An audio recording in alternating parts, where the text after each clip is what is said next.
memulai pembelajaran kita pada hari ini, alangkah baiknya kita berdoa ya. Yuk, di sini Ibu memimpinnya. Semuanya angkat tangan. Semuanya ikuti ya. Bismillahirrahmanirrahim. Raditu billahi rabba wa bil islami dina wa bil muhammadin nabiyya wa rasula. Rabbi zidni ilma warzuqni fahma birahmatika ya arhamar rahimin. Amin. Alhamdulillah semuanya udah pada berdoa, dan karena kalau kita memulai pembelajaran kita pada hari ini, alangkah baiknya kita didahului dengan doa. Ya, mantap. Nah, terlebih dahulu Ibu mau mengabsen ya. Jadi nanti yang Ibu panggil namanya angkat tangan ya. Ya, Bu. Ya, Bu. Listiana. Hadir, Bu. Dian. Hadir, Bu. Safitri. Hadir, Bu. Anggi. Hadir, Bu. Dwi. Hadir, Bu. Devi. Hadir, Bu. Alhamdulillah semuanya udah pada hadir ya. Iya, Bu.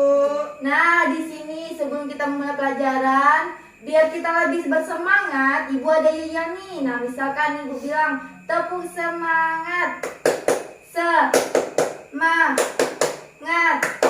Semangat. Ya, semuanya ikut Ibu ya. Iya, Bu. Bu. Yuk, semuanya 1, 2, 3. Tepuk semangat. Semangat. Semangat. Ya, semuanya pada semangat. Sekali lagi mau semuanya ada yang di belakang ini tidak serius dan tidak semangat. Yuk, kita sekali lagi biar kita makin semangat. Yuk, 1, 2, 3. Tepuk semangat. Semangat. Semangat. Ya, semuanya udah pada semangat? Sudah, Bu. Nah, di sini Ibu ada mau kalian nanti menyanyikan lagu Sepohon Kayu. Yuk semuanya 1, 2, 3. Sepohon kayu daunnya rimbang, berbunganya serta buahnya, walaupun hidup 1000 tahun, kalau tak sembayang apa gunanya? Walaupun hidup 1000 tahun, walau tak sembayang apa gunanya? Kasih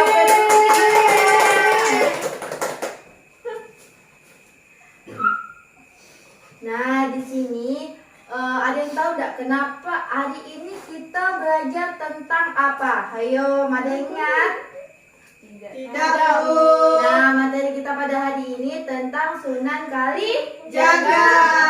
Nah, di sini Ibu mau menyampaikan tujuan. Nah, tujuan kita mempelajari tentang Sunan Kalijaga ini adalah kita tahu tentang biografi Sunan Kalijaga dan juga peran-perannya serta apa? Apa, Bu? Tugas-tugasnya. Nah, sebelum itu Ibu mau kalian membuka buku SKI kelas 6. Nah, tentang sejarah Sunan Kalijaga halaman 71 sampai 72. Nah, semuanya boleh buka buku nih. Ya, Bu. Sudah, Bu. Semuanya udah buka buku. Sudah, Bu. Sudah, Sudah, Bu. Bu. Dah ya, kalau seperti itu langsung saja. Nah, di buku situ ada gambar tentang Sunan Kalijaga.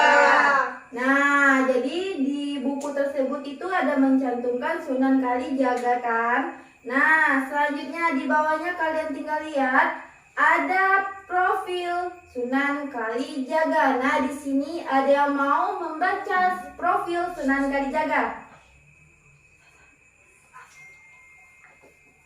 Siapa? Saya, Bu. Oke, Safitri, boleh?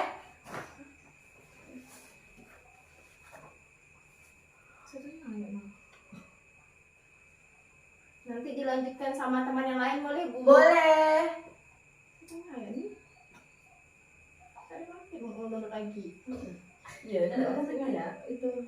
Aku betul pakai dana dulu. Sudah nonton saya udah. Satu setengah. Nanti dipotong ya, terus loading. Sepotong kayu. Anggi diam dulu ya Anggi. Safitri ingin membacakan sejarah Sunan profil Sunan Kalijaga. Baik, saya akan membacakan biografi Sunan Kalijaga. Raden Sahid atau Sunan Kalijaga adalah putra Tumenggung Wali Wilatika. Kakeknya bernama Arya Teja atau Abdurrahman, seorang keturunan Arab yang bersambung silsilahnya dengan Sayyidina Abbas bin Abdul Muthalib, paman Rasulullah SAW. Raden Sahid dididik dalam lingkungan keluarga ibunya, Putri Nawangrum yang berasal dari keluarga Bupati Tuban. Pemahamannya tentang sastra Jawa membuatnya mahir dan kelak menyampaikan dakwah lewat seni budaya. Di usia remaja, Raden Sahid tumbuh menjadi ilmuwan silat dan remaja yang kontroversi di mata orang Tuban. Sisi lain, Raden Sahid, ia banyak bergaul dengan rakyat jelanta atau miskin. Ia seorang putra bangsawan. Rupanya ia menyaksikan korupsi para pejabat pemerintahan yang memungut upeti kepada rakyat jelanta. Terima kasih Bu. Wah, kasih aplaus dulu kepada Safitri. Wah, mantap sekali ya Safitri, udah berani membacakannya. Nah, Ibu mau tanya nih, siapa nama kakek dari Sunan Kalijaga? Tadi kan udah dibacakan sama Safitri nih, ada yang tahu enggak? Bernama Arya Teja atau Abdurrahman. Ya, pintar. Nah, dia dari keturunan Arab. Ya, betul. Nah, yang Ibu mau tanyakan nih. Nah, siapa nama Ibu Sunan Kalijaga? Tidak tahu. Nah, Ibu Putri Nawangrum. Nawangrum. Nah, dia adalah ibu dari Sunan Kalijaga. Jaga. Ya, betul. Nah, jadi di Sunan Kalijaga ini kekuasaannya itu sangat besar. Jadi kemudian hasil rampoknya yang ingin berikan kepada orang-orang yang membutuhkan. Nah, perubahan drastis dalam pribadi terjadi ketika ia merampas tongkat Sunan Bonang yang berdaun emas. Nah, di sini Ibu mau tanya nih. Nah, Sunan Kalijaga termasuk Sunan Tidak tahu, Bu. yang ke-9, yaitu Sunan Kalijaga. yang ke-9. Nah, itu tuh adalah Sunan Kalijaga ya.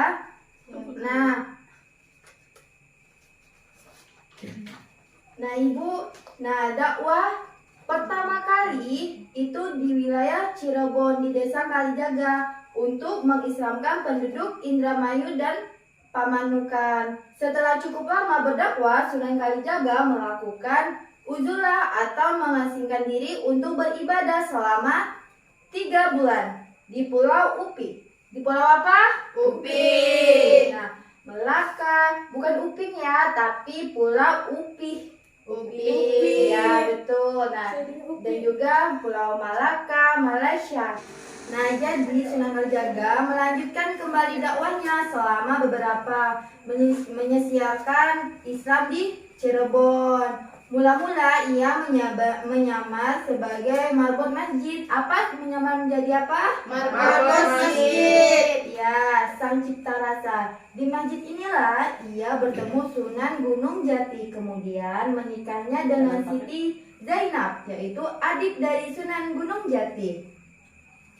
Pernikahannya dengan Siti Zainab, putri Syekh Datu Abdul Jalil atau Syekh Siti Jenar, memiliki putra bernama Watiswara yang dikenal dengan Sunan Panggung, dan Sunan Panggunglah yang melanjutkan dakwahnya kelak. Nah, dakwah Sunan Kalijaga dalam mengembangkan Islam banyak melalui pertunjukan. Dari wayang, ia tampil sebagai dalang yang sangat populer. dan dengan julukan Ki Dalang Sida Bramti, Ki Dalang Bangkok, dan Ki Dalang Unehan. Ia berkeliling dari satu tempat ke tempat yang lain, mulai dari daerah kekuasaan penjajahan hingga Majapahit. Sebagai imbalan dari warga yang ingin nanggap wayang, cukup dengan membaca 2 kalimat syahadat. Nah, di sini ada yang tahu di mana 2 kalimat syahadat? Ayo coba bareng, apa tuh, semuanya kompak sebutkan 2 kalimat syahadat. Asyhadu an la ilaha illallah wa asyhadu anna Muhammadar Rasulullah. Wah, semuanya pada pintar ya. Kasih aplaus dulu untuk kita semua.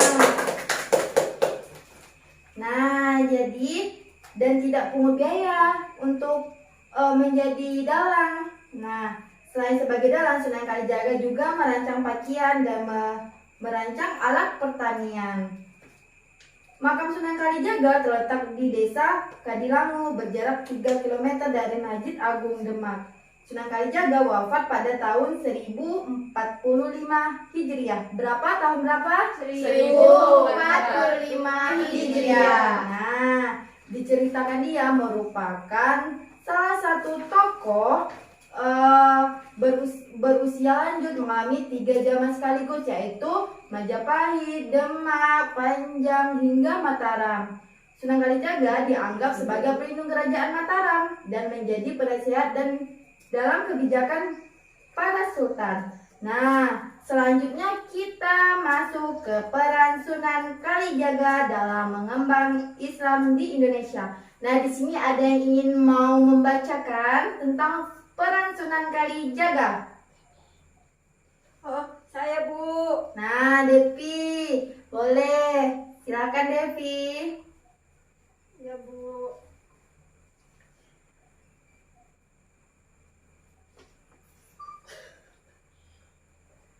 Peran Sunan Kalijaga dalam mengembangkan Islam di Indonesia.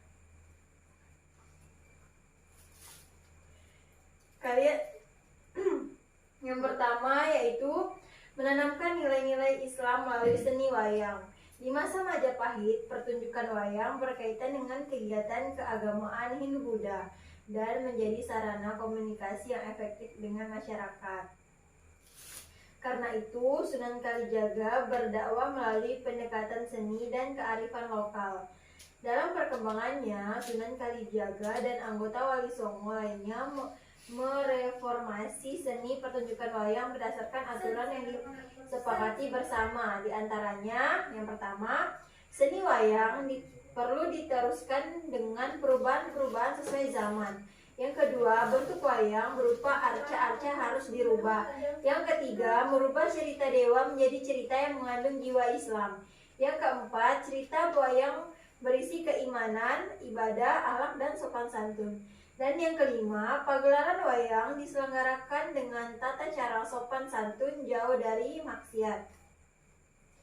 Salah satu contoh perubahan cerita yang diterapkan Wali Songo, misalnya cerita dewa-dewa yang menjadi tokoh sesembahan diubah menjadi susunan silsilah keturunan Nabi Adam dari jalur Nabi Syed. Begitu juga tokoh-tokoh yang diidolakan dalam ajaran Kopitayan seperti Semar, Petruk, Nalagareng, dan Bagong dimunculkan sebagai punawakan yang mampu mengalahkan dewa-dewa Hindu. Sunan Kalijaga tampil dengan kepiawaiannya sebagai dalang, berkeliling ke berbagai daerah menjadikan Islam berkembang dan meluas di Nusantara. Nah, yang kedua yaitu merubah tradisi, budaya, dan kearifan lokal. Melalui pendekatan kebudayaan dalam wayang, tembang-tembang, dan akulturasi arsitektur masjid, Sunan Kalijaga juga mampu mendapatkan simpati dan tempat terbaik di hati para pengikutnya. Hal ini membuktikan bahwa proses Islam di Nusantara yang menggabungkan kebudayaan lokal dan Islam sudah berlangsung lama. Tembang atau puisi tradisional Jawa telah dijadikan media dakwah oleh Sunan Kalijaga. Beberapa tembang cukup dikenal masyarakat Jawa seperti rumeksa, ingwengi, tembang lir-ilir, memuat ajaran spiritual. Dalam pembangunan Masjid Agung Demak, seiring berdirinya Kerajaan Demak, tahun 1479 Masehi melibatkan para wali songo. Sunan Kalijaga adalah tokoh yang ikut terlibat langsung dalam pembangunan Masjid Agung Demak. Selain sebagai tempat ibadah, arsitektur Masjid Demak juga berupa atap tumpang berbentuk limas dan bersusun tiga, merupakan akulturasi arsitektur Islam dan Hindu-Buddha sebagai kearifan lokal dalam mempertahankan kebudayaan Nusantara. Sudah, Bu. Wah, kasih apa dulu kepada Devi. Wah, nah selanjutnya itu ada sikap positif dalam pribadi Sunan Derajat. Nah, di sini Bu akan menjelaskannya. Nah, di sini ada dua sifat positif Sunan Kalijaga. Nah, yang pertama itu tekun, istiqomah, dan toleran. Nah, ada yang tahu apa itu tekun, istiqomah, dan toleran? Tidak. Nah, jadi usaha yang panjang bagi Sunan Kalijaga memberikan waktu luang baginya, mengabadikan diri menyebarkan agama Islam, menyebarkan Islam yang cukup meluas di tangan Sunan Kalijaga dan Wali Songo lain. Nah, selanjutnya kita masuk ke sikap positif dalam pribadi Sunan Kalijaga. Nah, yang di situ ada dua sikap positif. Yang pertama, tekun, istiqomah, dan toleran. Nah, usia yang panjang bagi Sunan Kalijaga memberikan waktu luang baginya, mengabdikan diri, menyebarkan Islam yang cukup meluas di tangan Sunan Kalijaga dan Wali Songo lainnya. Nah, Sunan Kalijaga ini termasuk Wali Songo yang ke-9 ya.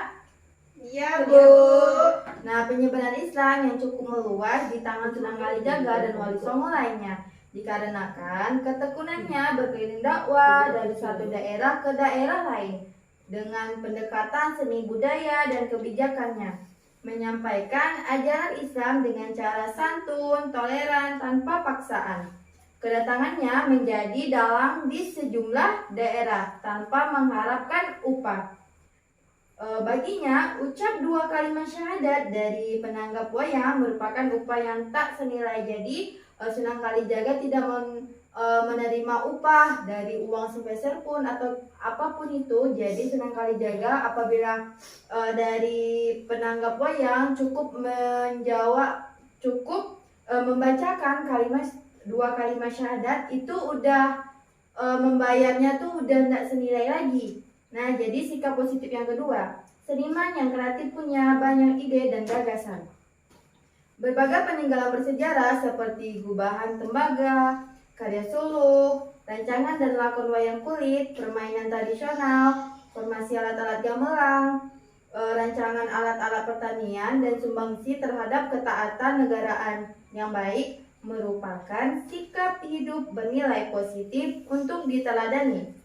Sosoknya yang menjadi kreator atas perubahan wayang, menuangkan ide-ide guna mengembangkan Islam patut menjadi contoh bagi Muslim Indonesia untuk terus berinovasi demi kemajuan umat manusia. Nah, kalian bisa melihat seni wayang di video ini ya.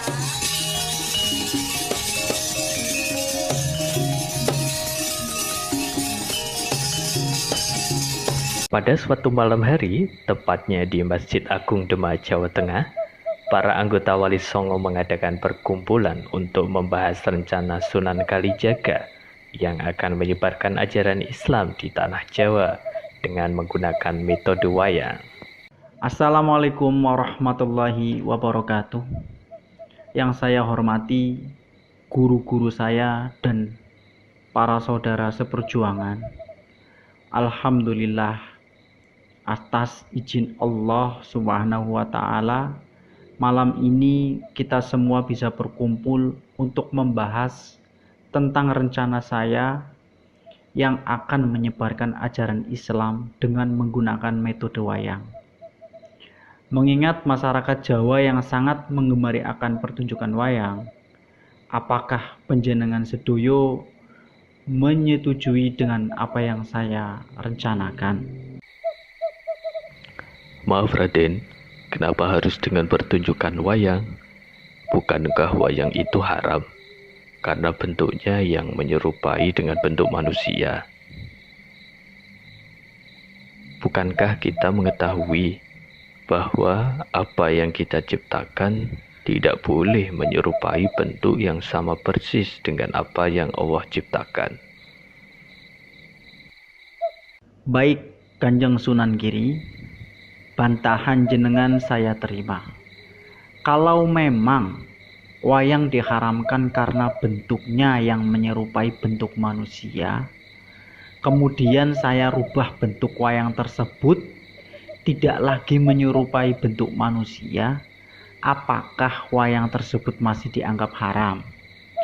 Misalnya saya akan merubah bentuk tangan, kaki, dan hidung yang saya panjangkan. Itulah usulan saya. Apakah usulan saya bisa diterima?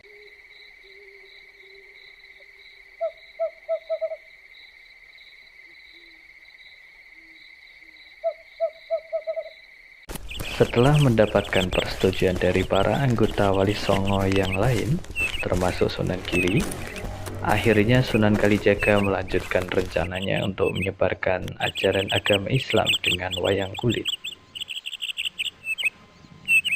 Sunan Kalijaga berkeliling dari satu tempat ke tempat yang lain untuk menemui penduduk dan mengajak mereka untuk menyaksikan pertunjukan wayangnya. Untuk menarik minat warga yang menyaksikan pertunjukan wayang, Sunan Kalijaga menawarkan hadiah berupa uang 1 ketip yang akan dibagikan kepada siapa saja yang bersedia menyaksikan pertunjukan wayangnya.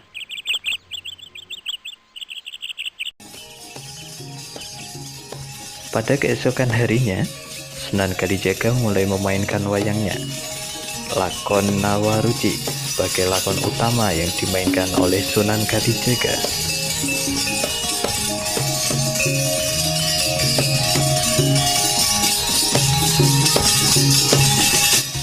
Suara keramaian wayang Sunan Kalijaga terdengar sampai ke area luar pendopo, sehingga membuat penasaran para warga yang melintas di area tersebut.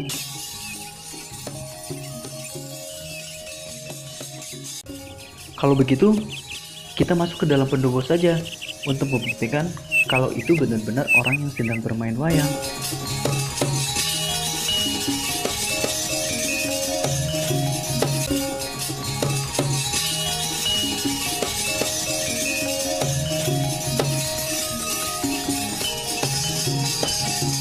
Pada akhirnya, warga pun memberanikan diri untuk masuk ke dalam pendopo, dan ternyata ada orang yang sedang bermain wayang. Seiring berjalannya waktu, semakin banyak warga yang datang ke pendopo untuk menyaksikan pertunjukan wayang yang dimainkan oleh Sunan Kalijaga. Pada kesempatan itulah, Sunan Kalijaga memulai dakwahnya dengan mengenalkan ajaran agama Islam yang baik dan benar. Sunan Kalijaga meyakinkan kepada mereka bahwa tidak ada yang disembah kecuali Allah dan meyakini bahwa Nabi Muhammad adalah utusan Allah. Dalam ajarannya, Sunan Kalijaga memberikan pesan kepada mereka agar menjadikan hidup mereka menjadi lebih baik dalam hubungan antara sesama dan hubungan kepada Allah Subhanahu wa Ta'ala. Sunan Kalijaga berpesan, yang pertama, menghargai diri sendiri dan menghargai orang lain. Yang kedua, sholat mengagungkan Allah Subhanahu wa Ta'ala. Yang ketiga, berbakti kepada kedua orang tua. Yang keempat, mencari ilmu walaupun sudah pandai. Yang kelima, mencari rizki yang halal. Yang keenam, hidup sederhana. Itulah pesan penting yang disampaikan oleh Sunan Kalijaga dalam dakwahnya. Sunan Kalijaga juga menawarkan diri kepada siapa saja yang ingin menanggap pertunjukan wayangnya. Tidak perlu membayar upah dalam bentuk apapun, tetapi cukup membaca 2 kalimat syahadat saja. Dengan cara itulah, ajaran agama Islam berkembang sangat pesat di Nusantara.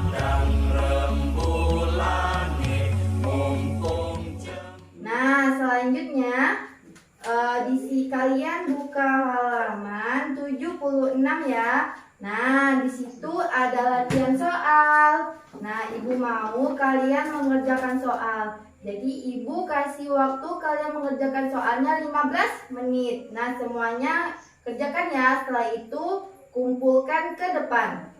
Baik, Bu. Bu tulis soal tidak? Tidak, langsung aja jawabannya ya. Semuanya ada yang ditanyakan? Tidak ada, Bu. Sudah paham. Nah, silakan dikerjakan ya. Jadi semuanya boleh berdiskusi dengan teman sampingnya ya. Tidak boleh. Cek dulu soal. Ya semua ya.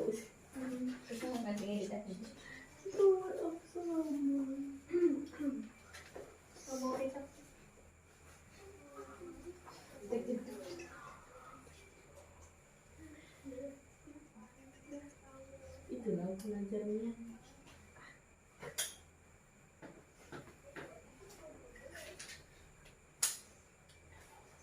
Semuanya ada yang sulit? Paham semuanya? Paham, Bu. Nah, coba kerjakan ya. Waktunya tinggal sedikit lagi.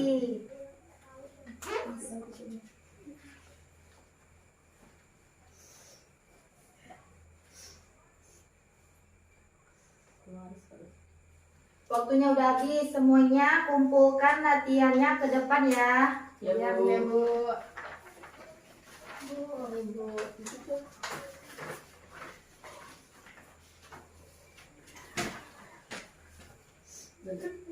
Oke, ini semuanya hasil latihan kita hari ini kan.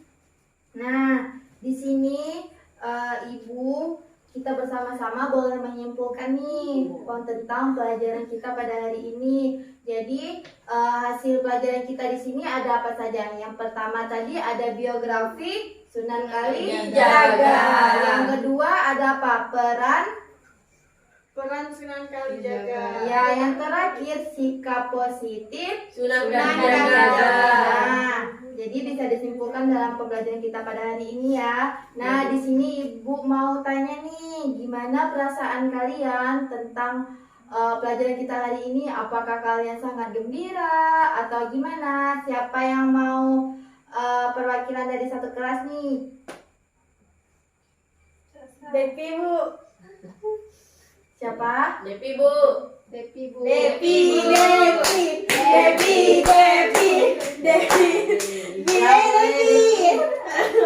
Gimana perasaannya? Senang atau gimana perasaan tentang pembelajaran kita hari ini, Devi? Bahagia banget lah, Bu. Karena ketika sibuk tuh kayak kami tuh merasa gembira banget. Gitu, Bu. Ya, kasih apa dulu kepada Devi? Wah, semuanya. Nah, di tugas terakhir untuk pengerjaan PR-nya, pengerjaan rumah. Jadi Ibu mau kalian nanti buka halaman 111. Di situ ada tugas ABC dan latihan ya. Latihan esai. Nah, itu tugasnya minggu depan dikumpulkan ya. Iya, Bu. Nah, jadi untuk menutup pembelajaran kita pada hari ini, alangkah baiknya kita berdoa ya. Ya, Bu. Nah, ditutup dengan kafaratul majelis. Subhanallahumma wa bihamdika asyhadu an la ilaha illa anta astaghfiruka wa atubu ilaik. Amin. Nah, assalamualaikum warahmatullahi wabarakatuh. Waalaikumsalam